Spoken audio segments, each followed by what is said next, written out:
2023 just started and Bill Gates is already predicting the next pandemic. He says it could happen in 2025 and possibly earlier if the C19 splits out a variant that is deadlier and more contagious than Omicron. Yeah, I think everybody better start preparing for another big event that the government and their billionaire backers are going to use against us. It could be another more severe pandemic or maybe more lockdowns. I'm hearing from people all over. Some people believe that the next one has already been released into the population. What better place to release something that would endanger people's lives and cash flow? Then there's the whole vaccine conspiracy theory going around.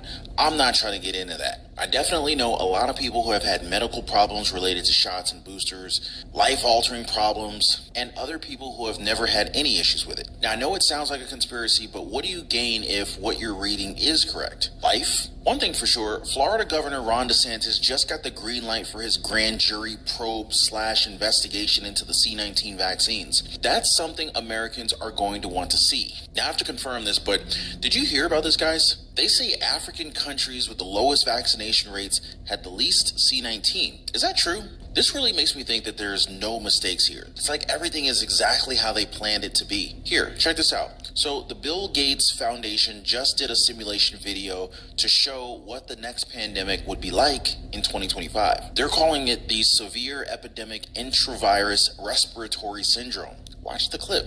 Officials in 2 Latin American countries alerted the WHO of several outbreaks of a new infectious disease that's mysteriously appearing across the region. Severe Epidemic Enterovirus Respiratory Syndrome 2025. Over the past 6 weeks alone, there have been 500 confirmed or suspected cases reported.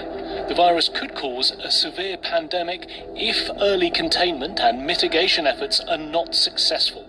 The pandemic in this type of situation and trend would be a risk for the global health security. Pandemics are inherently political, financial, and so much broader. We have not spoken on the leadership in the country, and I think that we need to be also very careful. We cannot decide a lot of things without the leaders be involved and agree on that. There is no substitute for national leadership. It's important to support the local response or the national response. Training those that are in these areas first, enabling them with the tools, protecting them, and if needs be, regional solidarity first.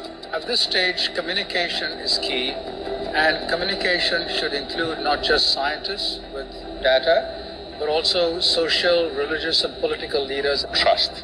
This is an essential issue, and trust was broken among countries, between populations and healthcare systems, between healthcare systems and governments. I'm very sorry to say that in 2025, we need to strengthen the health system. WHO needs to be a voice for the voiceless. No one is safe until all of us are safe.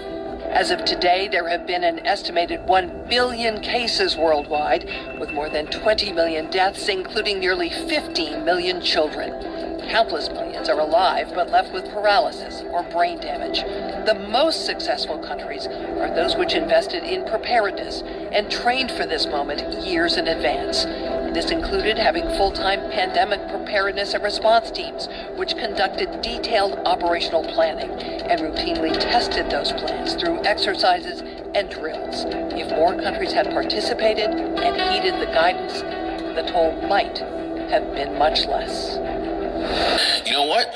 These evil people need to be charged with crimes against humanity. I mean, if this is true, that this whole pandemic has been a lie to make billionaires over at Microsoft, Pfizer, and Moderna richer, you know what I'm saying? So let me give you the full story. So in late 2019, the Bill and Melinda Gates Foundation co-hosted a pandemic exercise titled Event 201, pandemic that simulated a global C19 outbreak. Well, as we all now know, weeks later, the Wuhan C19 outbreak spread throughout the world and was used as a justification to suspend civil liberties and push this great reset. But, of course, the mainstream media and other corrupt politicians insist that this was just one big coincidence. And now, almost 3 years from the date of the Event 201 simulation, the Johns Hopkins Center of health security, in partnership with the WHO and the Bill and Melinda Gates Foundation, began to run yet another pandemic simulation.